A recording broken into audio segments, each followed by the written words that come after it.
it looks like I'm live. I'm going to give it a second to get everyone on or to make sure that it's recording. I'm just checking my little monitor to make sure.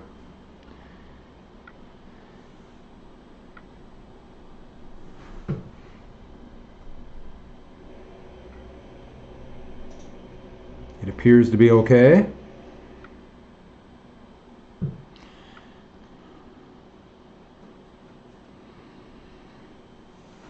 All right, so I will check my chat, and if anybody has a question, chat on the YouTube, and that should give you, let me get my camera squared away.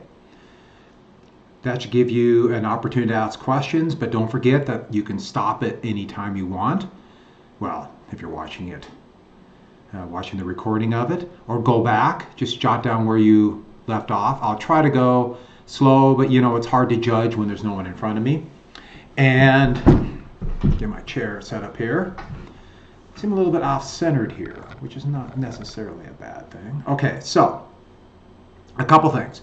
I have almost all the DBQs graded, and most people did very well, A's and B's, and I know it was a lot harder doing it at home and all kinds of things going on. The biggest issue I had on the DBQs were first off, the questions I gave you two choices. So I wanted to make sure that you had whatever way you want to go with it. A little bit easier choice, I think, for one of them. But the big thing was it was about the ratification of the Treaty of Versailles. So you had to mention the ratification vote. There had to be something about the reservationists, the irreconcilable, the differences between liberal and conservative, and give specific examples from the Treaty of Versailles. If you don't have that, you're already in a little bit of a hole. And that was the biggest problem. But most people understood the documents, and I thought that was a good job. The test, I got a lot graded. And most people have done pretty well. I needed some examples on trickle down. And the short answer questions, most people did well. But a few people still tried to give me a 3-sentence answer. Short answer questions have 3 parts. Each part is a 3-sentence short ID. I've said that many times, and the directions said it 3 different times on the test. And I said it when I handed that out. That meant 9 sentences. I posted that, and if you didn't get it, you lost a lot of points. I don't want just a fill in the blank. You have to explain it and give examples. And so, but people are doing pretty well on it. So I'll get the rest of them graded and get them back to you. And now that it seems like at least a lot of the bugs I've gotten worked out and figured out the glitches, and there's a lot of them on Teams, I'll get grades out faster and go from there. Okay, so what we're doing is starting the causes of the Great Depression. And the important thing to understand about the causes of the Great Depression are that these are controversial. I'm giving you the basic causes, and you're going to find different sources other places. But why these are so important is that the next time we have a depression, like perhaps now, you have to know how to solve them, where to go from there. And let me check one more time to make sure the sound is coming through okay.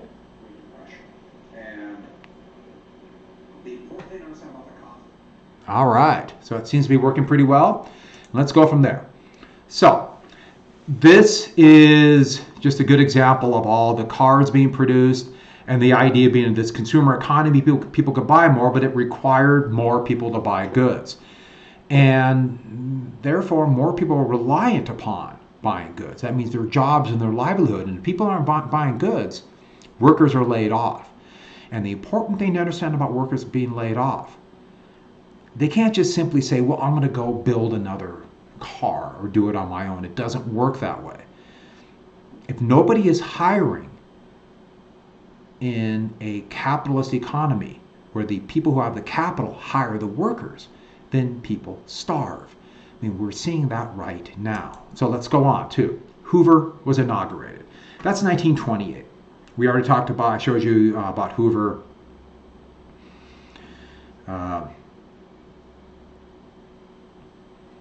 Hoover being inaugurated, he beat Al Smith. A little bit about the urban-rural background there. It's Hoover writing to the riding with Coolidge and leaning away from Coolidge is kind of an awkward picture. But the idea being is that Hoover was much more hands-on and would care about the nation's needs, as that cartoon tells. And the idea would be that he is trying to be more of a broker to handle everybody's needs. And so in 1929, Hoover was president. The appearance of prosperity was already there, but the problem was recession had already started that summer. And part of the reason they didn't know is that there was no real way to measure the economy. It's really hard to measure it today. There were virtually no ways to measure it. But I put that out there as these are real estate lots, this picture, and it's showing that there's already lower prices and they're dropping down prices because demand is dropping. The same thing for the car from Eagle Auto Company, which a little bit's cut out by me, but I know you want to see me. And what hit a lot of this was the stock market bubble. The appearance that people were getting rich, there's prosperity, there's wealth being created. People thought they had more wealth because the stock values were overvalued. And so first off, as we mentioned in the last lecture, the Florida real estate bubble had burst. And there was huge speculation, and that cartoon kind of shows it. And I'll move my picture over here for now. That's pretty exciting, isn't it? Well, it says here that the little guy never seems to learn anything. And the whole concept of that is that the Florida real estate boom bit the people, and then the stock market's going to bite the people again in the bull market. Remember, we went over a bull and bear market. And so with that, the banks after the Florida real estate boom, they pushed speculation. They had lost money. A lot of banks went under, and they were desperate to make money. And the thing about speculation, banks have the opportunity to make a lot of money from that way. And so in 28, 29, there would be a stock market boom. And stock values went up, more stocks were being traded. The assumption was any stock was going to be worth money, so stocks for companies that frankly didn't even exist were making a lot of money. And other securities like bonds were making money. They called them investment trusts back then. And part of it that fueled it, something we talked about before and saw in the video, was margin. And what the margin was for buying stock, you only had to put 10% down. And so that little graph shows that if you buy $1,000 worth of stock, all you have to put down is 100 down. And things are going great for selling it if the stocks make money. But if the stocks lose money, then to sell the stock, the debtor has to cover the difference between the value of the stock and the amount they borrowed. And that would lead to huge crashes. It's going to be called a liquidity trap, where they didn't have enough money to pay that back. And okay, this happens to a few people, it's bad, but not horrible. If it happens to everybody, it could be a disaster. And so, with that, the crash actually happened. You see a couple different crashes. Now, this is the Dow Jones Industrial Average. And the big thing about the Dow Jones Industrial Average is, I got to move me again. I thought I moved that over. But the Dow Jones Industrial Average, it is just basically a ratio. It's a mathematical formula of the 30 leading stocks, how many are sold, and the value. And so it just gives you a number of a ratio. It's not a massive, or the actual how they come up with it's not a big deal. The important is it just gives you an idea how the leading stocks are doing. There are better ways to look at the stock today. It's called the Standard & Poor's 100 or 500. But for this, just gives you an indication. You see by September 3rd, 1929, that was the height of the stock market. That's 381. That's just a ratio. Today, the ratio is over 20,000. It's a month ago, it was 29,000. But part of what happened by September of 1929 is that was the first hit, that the realization that profits were dropping. Companies were not making as much money as they thought because of the recession that started that summer. And then there's going to be a couple different crashes. But the first one, as you can see right here, it's going to be called right there. It's called Black Tuesday. And what happened on Black Thursday, October 24th, 1929. stock prices tumbled immediately at the bell and absolutely tanked. People lost millions in what's called paper profits. And paper profits are not actual money they have, but paper profits are the perceived value of their stock. And so if the perceived value of their stock drops, they lose paper value. They lose wealth. But the big thing is they have to cover it if they borrowed it on margin, which a significant number did.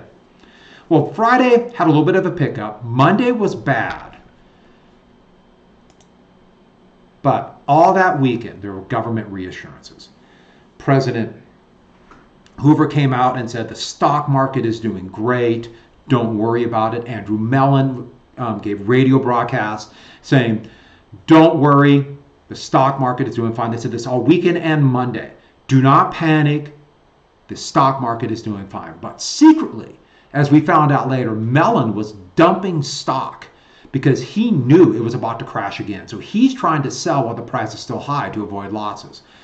This, by any measure, is corrupt. Technically, it was not illegal. We saw the same thing that just happened where two senators, most famously Senator Burr, the Republican head of the Senate Intelligence Committee, dumped stock a month and a half ago when he found out that the coronavirus was coming and this could lead to economic disaster. By any measure, this is corrupt and a conflict of interest, but it's shocking how much of this happens, and people don't seem to want to do anything about it. But the reassurances didn't really matter. Monday was bad. Don't worry about Black Monday. I just put that down a crash. That night, it's going to be fine, and then Black Tuesday hit. And when Black Tuesday hit, that was the crash. Sorry about that. Let me move myself back over here. Black Tuesday was the crash that they came out that morning, and there was the expectation, everyone saying, it's okay. We had a crash, now it's time to buy because the stock values are low and you can make money and things are great. And it started to tumble and went off the face of the earth. Black Tuesday was the day you could argue was the stock market crash. That is when people really hit the trigger. But there's already a recession, but that's when they realized how bad this panic was going to be. And when the bell rang at the stock exchange, it started at 9 o'clock that morning, immediately there was a chant of all the brokers, sell, sell, sell, as they're on the floor trying to sell as quickly as possible. And prices just tumbled. Well, 16 million shares were sold in just a few hours, an unheard of amount. Remember, this is pre-computer. And so they are just selling stocks like mad. And how they kept track of stock, like today you can go on the internet and go to a site and watch stock values go by continuously. Back then they had what's called a ticker tape. And the ticker tape, you see those guys in the background, that's what they're doing right there. It's a long, thin piece of paper that would be, they would run through a ticker tape machine that would print off messages from the telegraph that would give stock values. So that picture right there to the left, that is 3 shots of how thick a ticker tape is and what the messages would be. On top, those 3-letter initials, those are the 3-letter initials for every company, and the bottom is stock value. And that was done that way of 3-letter codes so they could take up less ink and less space. And so they would go through all the stocks on the stock machine and they would stock exchange, and they'd read it on the ticker tape machine and then start over. And it just run continuously. Relatively slow, but faster than, let's say, waiting for a phone call or someone to run you the message. The problem was, so many stocks were sold on that day that they used eventually 15,000 miles of ticker tape in one day. Soon, the telephone lines and the telegraph lines jammed. And so you can imagine brokers sitting back in their office. They have traders on the floor of Wall Street. And the brokers are reading this, going through, and they're going, okay, stocks are tumbling. Okay, we got to sell. And then all of a sudden, boom, the telegraph lines froze. And all of a sudden, no information. The ticker tapes kept coming through, but with nothing on them, or repeating the same numbers over and over again. But the big thing was nothing for a lot of them. And you can imagine what happened. They're reading it, going through, and nothing. And absolute panic. Oh my God, the world is falling apart. They knew they had margin calls to make. They need money now to pay back their debts. This could break them. This could break companies. They knew they could almost immediately envision how this could lead to a trigger effect that could cause an economic disaster. Don't forget, just less than a decade earlier, there had been an economic crash. And there was one in 1907 and one in 1893 and so on. And so it's like today, where this is happening a little bit now. We just had one a decade ago. When I was your age, and I know I'm old, but when I was your age, this never happened. And so they were in tune to it, as I would argue, unfortunately, we're going to be in tune to it too unless things change. And so this led to absolute panic. In one day, in just October, in fact, just October, from Black Thursday through Black Tuesday, $16 billion of paper value were lost. Boom, gone.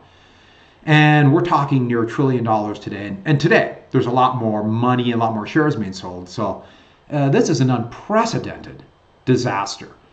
It happened so fast. And these are people outside the stock exchange lined up in panic. You see this view of these people standing around, not knowing what's happening, in absolute shock. But one thing I have to add, ticker tape. You have all these bags of ticker tape, these long strings. Well, they started doing this at the beginning of the century, down Fifth Avenue, where all the skyscrapers are. It was a perfect place to throw ticker tape down on people they were honoring in parades. And so here are two examples of ticker tape parades, and they quit using ticker tape by the 1960s, but they would save them and throw them. So there's Amelia Earhart and her ticker tape parade, and below that is John Glenn, the first American to orbit the Earth, and Friendship 7, his capsule. And today, they still have ticker tape parades, and they now just artificially make the ticker tape and throw it. But that's where that comes from. Anyways, here is a cartoon showing the stock. Boom, bye, it'll never go down. Remember what I told you? In a boom, they believe it'll never go down. In the slump, everyone sells, and it's a disaster. It's chaos. We're all doomed. And that trying to sell, you see right there, the selling order. I'm going to sell for whatever I can get. Well, if everyone does that, the price tumbles. And a couple articles from that, Variety, the famous one, Wall Street lays an egg. That's a pretty famous cartoon. And that over 60 million shares, there was a rally at the end. And New York Times was trying to say, there's a rally, it's going to be fine. Well, there were a couple suckers market, but the stock market kept sinking, well, literally for the rest of the decade. In fact, yes, it would begin to improve a little bit, but they wouldn't see those same numbers again until the late 1950s. In fact, you look at the stock market here, and that straight tumble down, the graph on the right. The straight tumble down to 32, and then for the rest of the 1930s, there would be a little bit of a boom, then what's called the Roosevelt Recession, and it wouldn't reach those numbers again. Now, that's actually the index, the New York Times index. Some people argue that's a better measure, but the Dow Jones became more famous. All we care about is the way the chart looks. On the other side are the largest daily percentage drops in history. And this shows a couple different days. Black Monday and Black Tuesday are 3 and 4. I remember that day in 1987 when the stock market dropped 22%. But you'll notice there's a couple days that are pretty recently.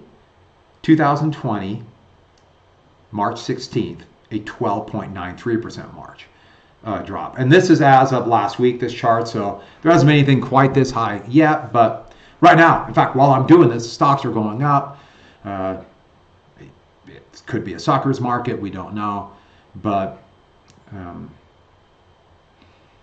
we have seen a drop very comparable in the last just month to what happened in the 1920s.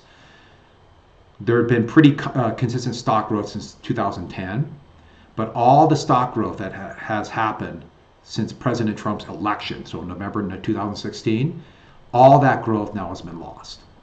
And I think we're now a little bit of increase, or it might be just about where it was at inauguration, but that's where we're at now. And so this would be like the signal of the Great Depression. And it's hard to wrap your mind around how bad it got. By the year's end, 25 billion in paper losses in the stock market. And this had so many other losses in real estate and other markets. Also, production of all goods dropped by a third. And frankly, we're witnessing that right now. Something maybe even more. Just companies quit producing because nobody was buying goods. And everybody was in kind of shock because people thought they had assets that were worth a lot, real estate or stocks. They thought they had assets. They tanked. Nobody knew what they had. Next, auto sales dropped, and that would be key. But by 1932, well, let's jump. I jumped the gun here. Auto sales. The thing about auto sales dropping, you think, oh, cars drop. Okay, car dealers go. Maybe it's, it's sad. It's hurt the economy. A few car dealers go under, and a few, companies like Ford have to cut workers. Maybe some will go out of business. That's really bad for the economy. But think about the shockwaves that hit through the new economy.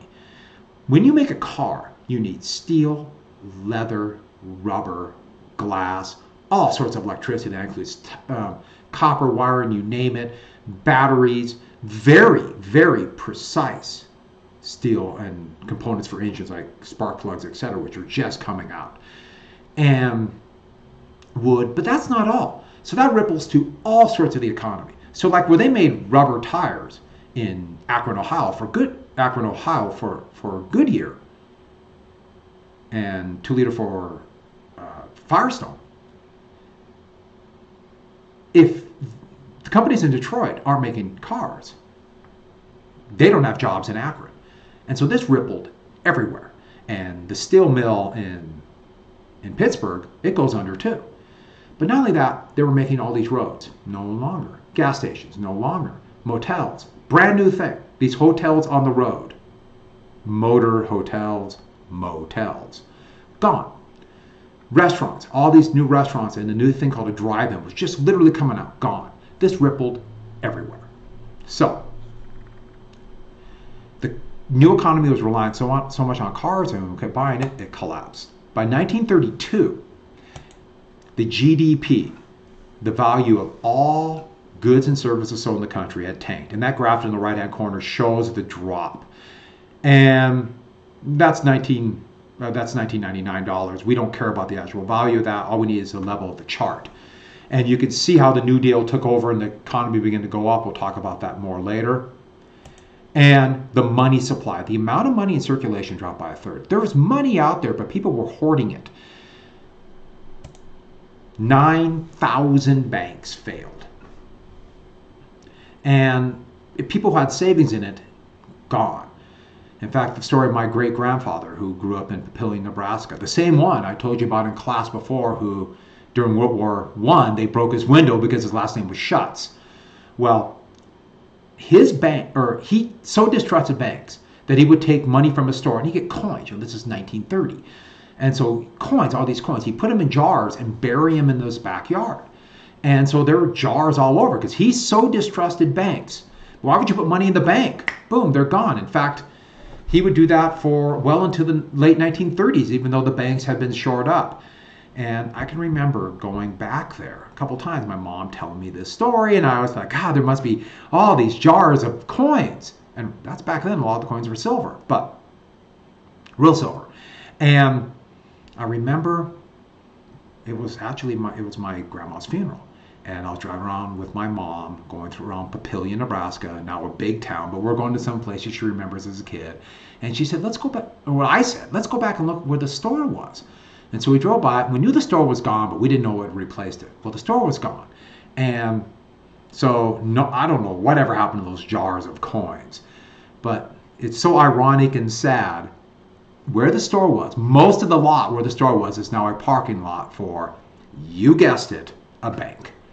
But back to this. Unemployment was up at over 25%. It was hard to measure unemployment. How do you count farmers that lost their job or people who aren't looking?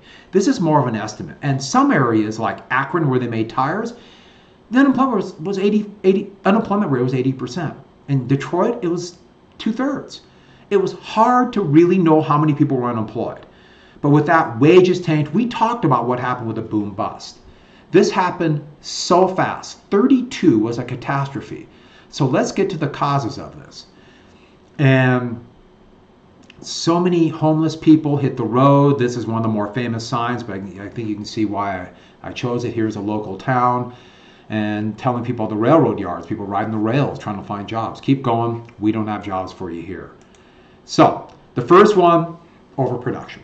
We've talked about this in the boom bust cycle, where that beginning of overproduction, when companies begin to overproduce because, well, they're making more on what people can buy and profits are dropping.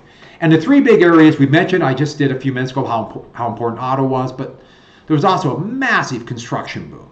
And as soon as the Depression hit, boom, they quit constructing. And then consumer electronics, things like radios. But when sales began to plummet in 1929, people couldn't pay back their debt. And so that is a used car lot of people selling all their cars because they couldn't afford to pay back the debt. And you can imagine, you all of a sudden have, boom, all these used cars. The price of used cars tank.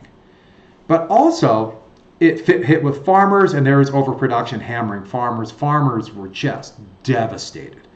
Already the decade was bad, and then destroyed by overproduction. So that's the first one. We've talked about that. Next, here's the brief history of the Depression, and I love that. The fancy car all the way down to, they got the motorcycle and then the bicycle. And I thought that was clever in a dark way. So, next, speculation. And speculation fits in very well with no questions. Only a few people watching. That's it. Well, it'll be online. If you have a question, put it on the live chat, type it in, that's on YouTube, and I'll be glad to answer it if I see it. But speculation. And I already talked about the fever speculation. That's a good New York Times article about the nationwide fever. But here's the thing. I meant to put tax cuts. And so, in fact, I'm going to type that in because that's going to bug me. So you get to watch the creative process. You've seen this before.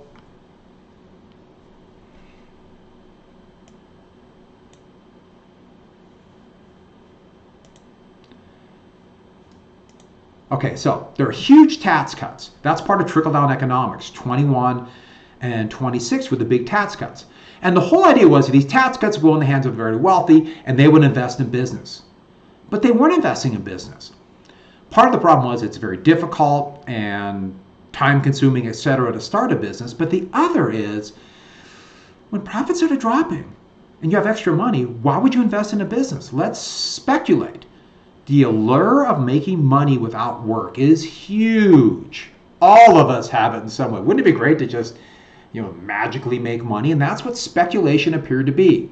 That's where you get that pick those apples off that tree. So the money was not trickling down. It was circulating amongst other speculators. And by definition, speculators are wealthy. You need excess money beyond survival, beyond the needs of survival, to speculate. So if the money's not trickling down, that means that there aren't more workers being hired.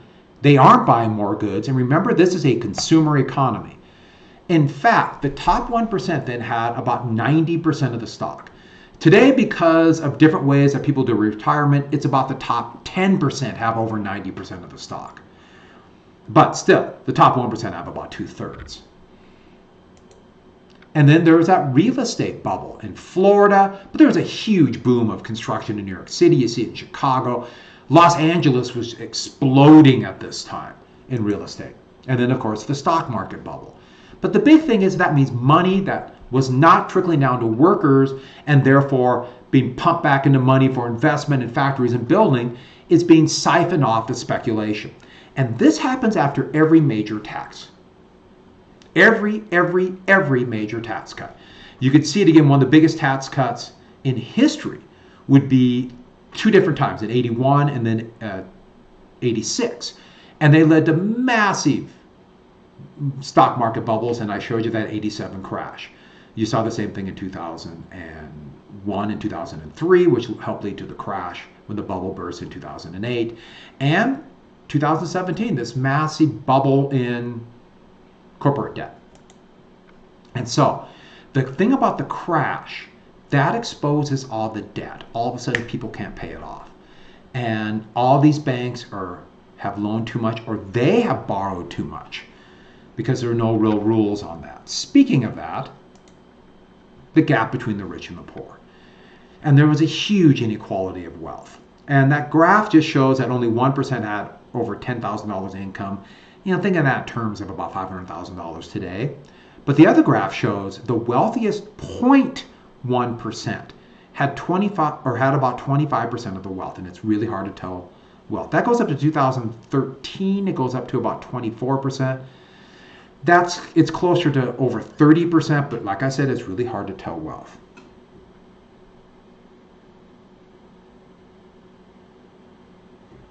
Oh, I got to respond to somebody, and it's about halfway done. And so you can watch it, then go back. I talked about the stock market crash. Hopefully this answers your question. I don't need to type it in because you're watching, which I envy you. So with that, and don't forget, the goal of trickle-down economics was to pour money in the hands of the wealthy because they're the ones who know how to use it. The problem is, if it's funneled off to speculation, that only increases the wealth of those on top, and wealth does not trickle down. And monopolies were growing dramatically at this era, and that funneled wealth to the top even more. And also the growth of finance. Finance, that's banking and stocks and bonds, aka speculation. And these big financial banks, called investment banks, were loaning, in today's money, trillions of dollars, much like today. And the big thing about the gap between the rich and the poor is that kills demand. It kills demand. How's it kill demand? Well, if those on the bottom have less money to spend on things like, let me throw something out here, cars. So if they have less money to spend on cars, they have to borrow it. And eventually, they got to quit borrowing, and they quit buying cars. And if they quit buying cars, Ford can't sell cars, and eventually they lay off workers, and they actually shut down production. And Akron can't make tires, and Pittsburgh can't make steel. And it ripples to every part of the economy, all the way to the person running the gas station or running the little restaurant that's catering to all these new travelers, or the new motels.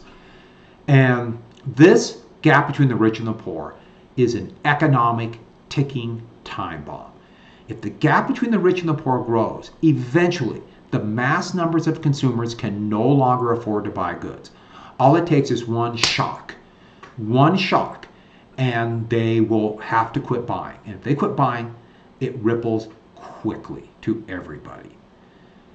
And you should open your eyes, which I'm sure you are, because this is a shock. This is what's happening right now.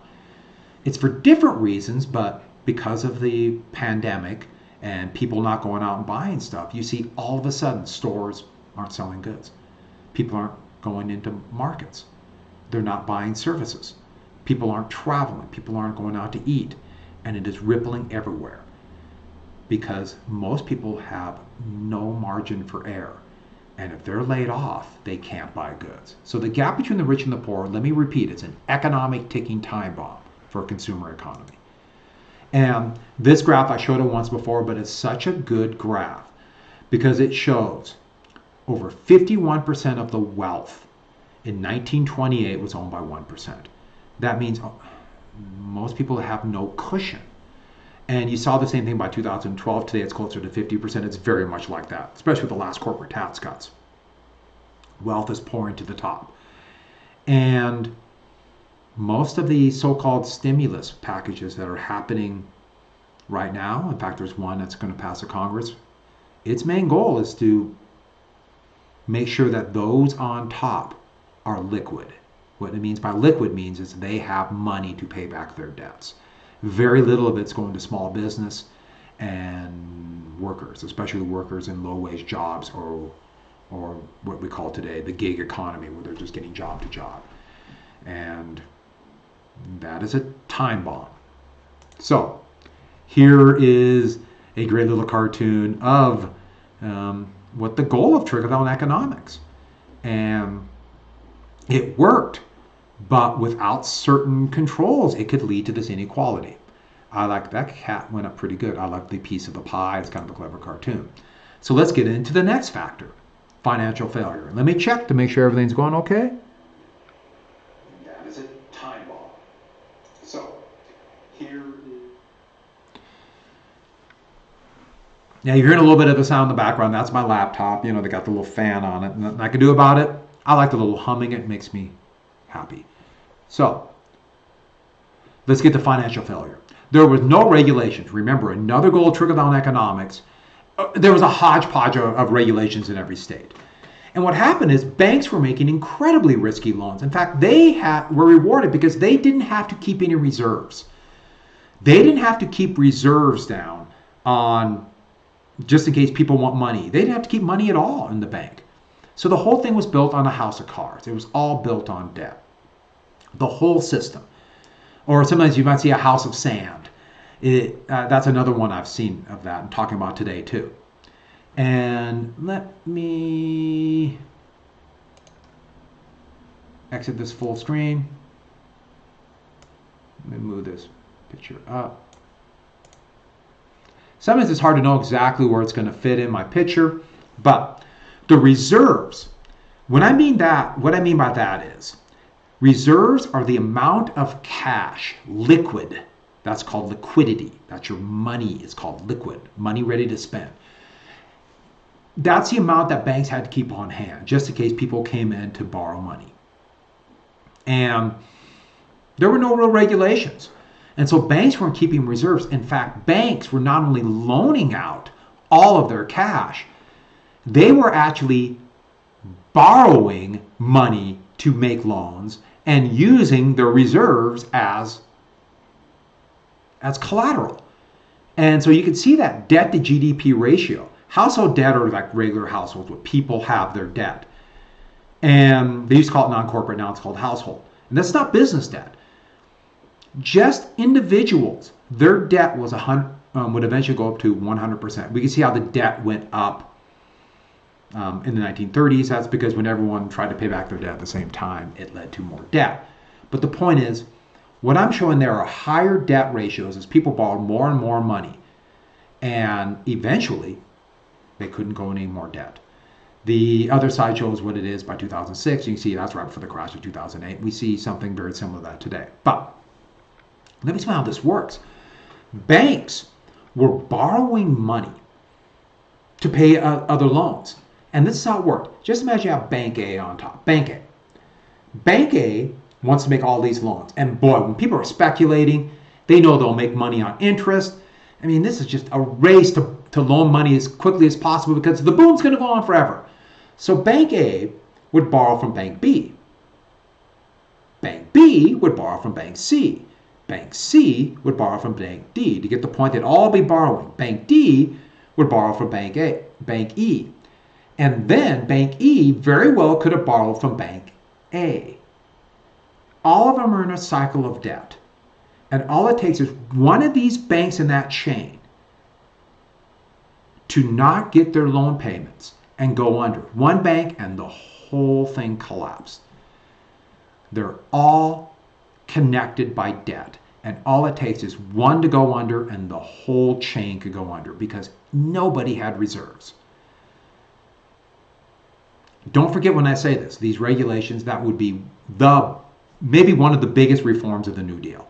To put regulations on banks to make sure this kind of house of cards could not happen again. And so if one bank did go under, the whole thing would not collapse. I should add in 2000, in the new wave of conservatism, which is the legacy of trickle down, they've got rid of those regulations and it took a decade to destroy the banks, and we are at that spot again. That's why the Federal Reserve is pumping in trillions of dollars, literally just giving money to the big banks to make up for this financial failure. So with that triggered a bank panic. And this bank panic, people would run on the banks. You know, they see one bank go under and they would all run on other banks. I talked about bank panics before, and this would lead to bank failures. and eventually the biggie, a credit freeze. So a couple different pictures about that. First off, my picture's in the way, so I'll get it out here in just a second. But that is a bank. Let me move me. Oops. Where's my mouse? All right, so let me move me. Yep, did it again. So that's a bank panic. So that little bit of a sinus infection never really goes away. And those are people running on a bank, that's in New York City, demanding the deposits, and the bank has shut their doors. They lost everything. The other picture is look at all the bank failures since the Civil War. That highest peak right there, the gray line I'm pointing out right there, is 1929. And you'll see what happens with the New Deal reforms from 45 to 80, no banks. Got rid of some of these reforms in the 80s, that's a bunch of banks. And then you'll see the little dip above at the end of the line. You see where my mouse is. Oh, there we go. My mouse, here's 1929, the 80s, and here's lately. You notice not as many. That's because of partially of New Deal regulations and partially because there's just not as many banks, more monopolies. The other one is look at all the loans people made up until 1930 and then just crashed. That's called a credit freeze. And what happened is the banks that survive will quit loaning money.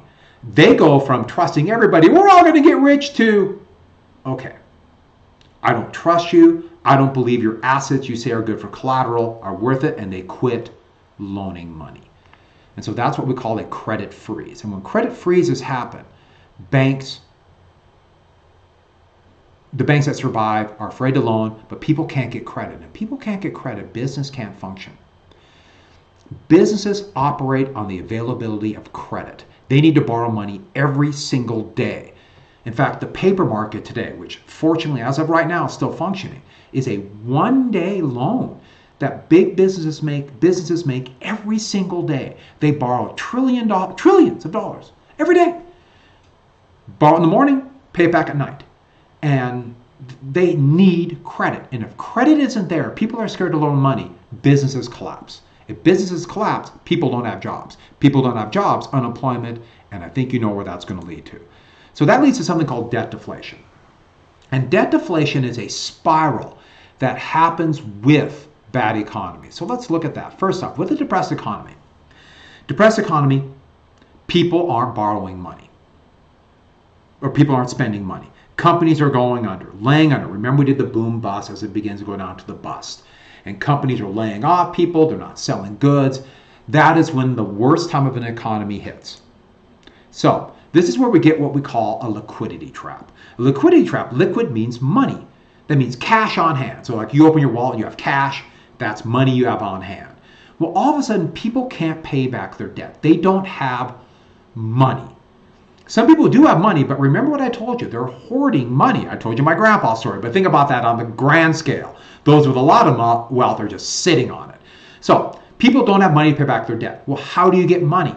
That's why companies do cutbacks. They do all these things to try to make money, but if they can't pay back their debt, everybody at once tries to pay back their debt at the same time. They all try to pay it back. Everybody's trying to come up with ways to pay back their debt at the same time. And let me move me again. And if everybody's trying to pay back at the same time, what do? They sell their assets. They sell their bonds. They sell their stocks. They sell their homes, real estate, yachts, goats, chickens, everything. They sell fine art, baseball cards. They sell it all at the same time because they're all trying to pay back their debt. So they need cash now. The problem is if everybody sells at the same time, the prices tumble. The prices get worse. If asset prices get worse all at the same time, people have less money than what they thought. And ironically, what happens is it depresses the economy even more. And so think about if everybody's trying to pay back their debt at the same time. They're selling their assets, so they don't have as much money as they thought they had. At the same time, They're trying to pay back their debt. So they're not buying cars. They're not buying homes. They're not going out to restaurants. They're trying to save money to pay back debts. They're not buying assets and products. They're selling assets and profits and products. That depresses the economy anymore. You depress the economy even more, what happens? Oh, more companies got to close their doors, more unemployment, more debt, and the whole cycle goes on again. And so there's a couple of graphs I'm going to show you, but first off, let me go back a little bit. This is the graph I showed you how high debt was. And you'll notice that the debt actually went up a year into the Depression. Why? If everybody tries to sell their assets at the same time to get liquid to pay down their debts, what happens? More debt. They actually go into greater debt. Eventually you see the debt go down, but that was a result of the New Deal and a stronger banking system. And so you have this huge drain on the economy. So let's go back then to, let me move me again. So asset prices tumble. The first one is, that is the money supply and circulation. And you'll notice how this blue line is the amount of money in circulation, how it just tanks during the Depression. That is a huge drop. Now you'll notice money going up. That's money in circulation, AKA people are buying and spending more. But the other one, this is the consumer price index, inflation. And this tumble here is how prices dropped because of the Depression. That's, I'm looking on, this is prices dropping right there. That is debt deflation. If everybody at the same time thinks they got to save money to pay back their debt, it leads to more deflation and prices drop even more and the economy tanks. I should add one more thing about debt deflation. In bad economic times, let's say you have money. So you made out, okay, I have wealth. And you decide, I'm going to spend it. I'm going to buy a car, I'm going to buy a home, whatever it might be. You decide to do this. What happens is this. I'm going to buy a car. Yet prices are tumbling. Remember, I just showed you that. Prices are tumbling. So it's 1932, you're thinking, or 31. I'm going to buy a car, but prices are going to drop. I'm going to wait 6 months to buy that car because I bet prices will drop even more. Which is, as a consumer, maybe that's a smart thing to do. But if everybody does that in debt deflation, what happens? It depresses the economy even more. And so, with that, let me move my picture back over here. All right. Debt deflation is really hard because how do you get out of it? You need somebody to buy goods to get prices back up.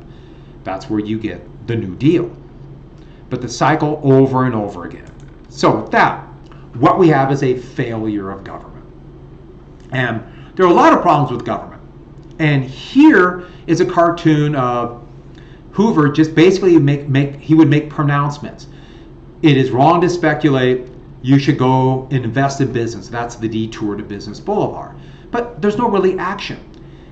All the incentives done by government because of the tax code and other issues were for speculation. No regulation of the banks, encourage speculation. So you can make pronouncements, it doesn't do anything. So we have no regulation. We've already talked about the no regulation. This is trickle-down economics. Banks were doing whatever they wanted. There were no controls over monopolies, you name it. At the same time, there was no safety net. And so when all of a sudden there's massive unemployment, there was virtually no aid for the poor, virtually no aid for people too old to work anymore, virtually no anything to help with health care. There was nothing to help with education. All of these things hit. When people lost their jobs, they had no money to pay for their bills, to buy new products, etc. The thing that a safety net does, like unemployment insurance, if people lose their jobs, they'll get at least part of that money back in unemployment insurance. It's a small percentage, but at least in the United States today. But they get a little bit of money back so they can still spend money, pay their bills. And if there's no safety net, think about what that does to taxes. All of a sudden, states and cities had no money because people aren't paying their taxes. It's going to hit Helena. or think about states that rely even more on a sales tax, like Washington State. If people quit buying goods, tax revenues don't come in, and all of a sudden states can't afford their programs like school, education, teachers. I'm thinking about me personally, of course. What can I say? But also healthcare, roads, you name it. They have no money, so this killed demand. But remember, that was the goal of trickle down, and the thing was conservative economics. If bad times, what do you need? More tax cuts and more help for the wealthy. Good times, what do you need? More tax cuts and help for the wealthy. And you could argue maybe that will bring prosperity. But in 1929, it certainly did not. But also, the Federal Reserve did the exact opposite of what they're supposed to do. The brand new Federal Reserve, created in 1913, what it was supposed to do is they should have raised interest rates to try to push down the bubble, make it hard to speculate. No, they barely increased it and kept interest rates the same. They were trying to help banks after the crash in Florida. And you saw right now the Federal Reserve dropped interest rates down to basically zero. The problem is interest rates were already so low, they don't have far to go. So they have other ways to help. And then when the crash hit, they should have dropped interest rates immediately. They were scared to do it because they thought if they lowered interest rates, it'll hurt banks.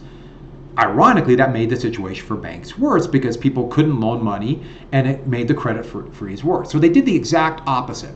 They are, for the most part, doing this now. They just don't have a lot of tools. Next, in 1930, Congress passed a massive tariff, the Hawley-Smoot tariff.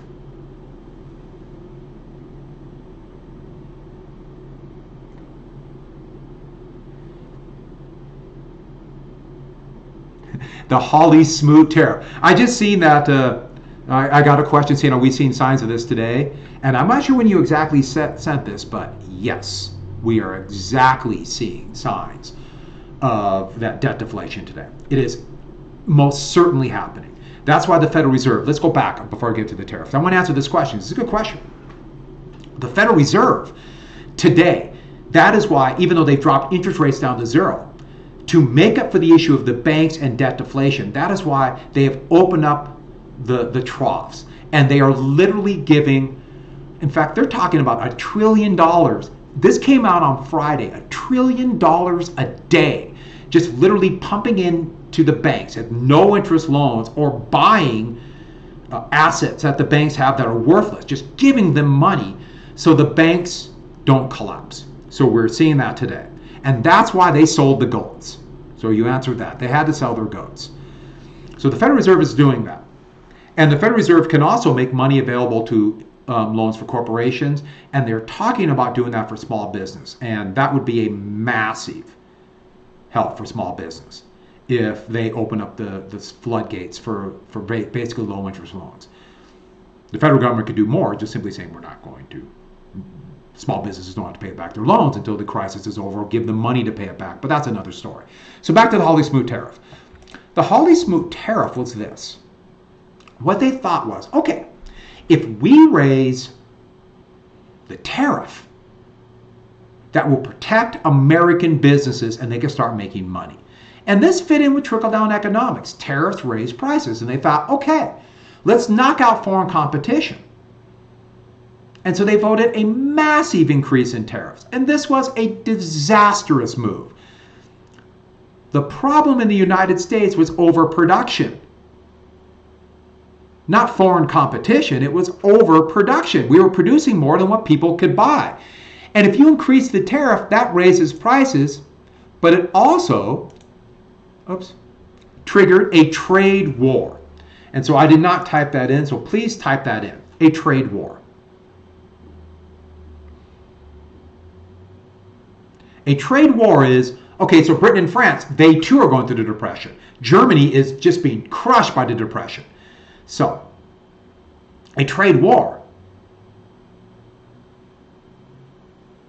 What they wanted, Britain and France, what did they do? They raised their tariffs, making it almost impossible for the United States to sell their surplus. And so what happened? Foreign trade dropped, the overproduction got worse, and this made the situation significantly worse. And that you're seeing an issue with the tariffs with China right now. President Trump is talking about lessening them, but the similar things happening. But this absolute failure with government. And I should add one more failure. And I thought I typed this in, but I did not. Oh, I did. Okay. But the biggest failure was austerity. What happened was tax revenues went down, the federal deficit went up. There was some, President Hoover did actually increase government spending a little bit, but, oops, let me move my face. Sorry. But in 1932, the Hoover administration cut spending. They did not want any direct aid.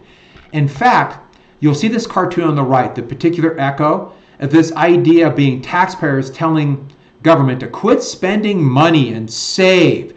And that saying the population doesn't have money, government should tighten its belt. Should tighten its belt and not spend money. Because tax revenues are going down, we got to cut back government debt too, like everybody's cutting back debt. The problem is, in debt deflation, if everybody cuts back spending at a personal level, and corporations quit spending money, and people with money are hoarding it, waiting for prices to drop, there's nobody to fill in the gap except for government. And if government quits spending money, it kills demand. And what happened is when you cut government spending, not only does that make the depression worse, killing demand, but also leads to absolute disillusionment, where people who want to work can't find jobs and government won't do anything for them. And that's that great cartoon. I've heard somebody throwing in a book that says How to Swim instead of help from the depression. And this has great effects. Don't forget, in debt deflation, no one's spending money. Everyone's selling off assets. That means demand is dropping. Only the government can step in. And right now, it's basically government can borrow money for almost nothing. And so this is the time to actually spend. And this austerity leads directly to the last thing, loss in confidence. And by the way, I know I'm going a little bit longer than I originally thought, but I wanted to get all 7 parts in. And that loss in confidence, remember in a bus, that bus goes all the way down. That feeling of doom. It's all going to go on forever. And a couple different things happen. People begin to lose faith. And first off, in oneself. People begin to think they're failures because they don't have a job, they can't provide for their families. You could imagine divorce rates skyrocket into depression, and people abandon their families. The number of single parent families exploded during the Great Depression. But then people begin to lose faith in their government. And, I should add oneself, that's people lined up right there for free soup and donuts for the unemployed. That's a hard thing to do. When you line up and get food in this system where the individual is worshipped, the feeling is you must be a failure by asking for help. And that is a crushing feeling. When in fact, I guarantee you, these people lined up, they're not lazy. If no one's buying goods, there's no jobs. Capitalism requires companies to sell their goods or they don't hire workers. But they begin to lose faith in the government. And that's where I put this cartoon of the Hooverville. When they started having these shanty towns built up called Hoovervilles, that's when people begin to lose faith. And then the biggie is they begin to lose faith in the system.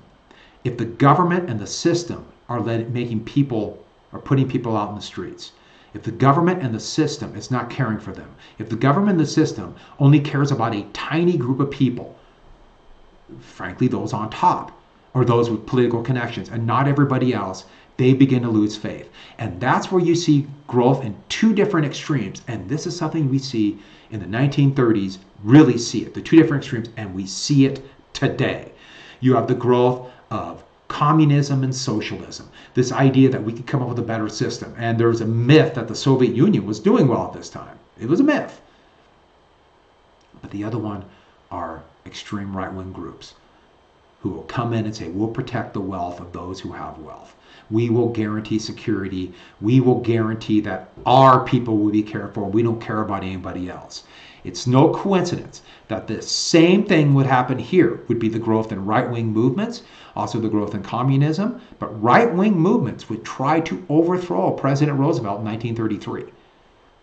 And it's no coincidence that in that same year, move me again, here we have two different propaganda posters for workers to vote for Hitler and workers, work, and food for workers. And that's 1932, and those are posters for Nazi Germany. And there is Hitler in 1933 after he just became Chancellor of Germany, accepting it from General Hindenburg. Remember Hindenburg from World War I? He was the president of the German Republic. And it was austerity that directly led to Hitler. And on that incredibly happy note, what might come in?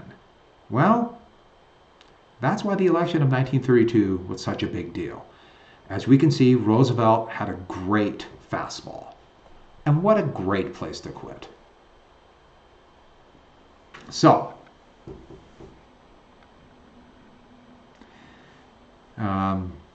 I just got a question about the sounds of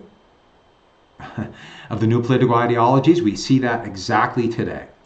In fact, it's amazing how history does not repeat itself directly, but it echoes. You can see the same kind of ideas happening again and again. And you can see it right now, where there is a real movement on whether or not we help regular working people or we help the very big business. And you could probably guess which direction we're probably going to go. And who knows what direction it will, or what will come out of this. But we're probably, the bills coming out are basically help for big business, and relatively modest help, if any, for small business and for working people. And it's amazing how now we're kind of cycling. If we were seeing what we're talking about in class, we're seeing it right now. Except the only big difference is there's President Roosevelt throwing the first pitch out at a Washington Senators Boston Red Sox game. They won't let us in public. And on that note, if there are no more questions, I will sign off. I'm going to put this as an assignment just so you can link it there. But this is a biggie. This cause of the Great Depression. Not as important, we can see the examples of that today, but would make a fine essay question. And on that note, how do I get out of this? We are ending the stream.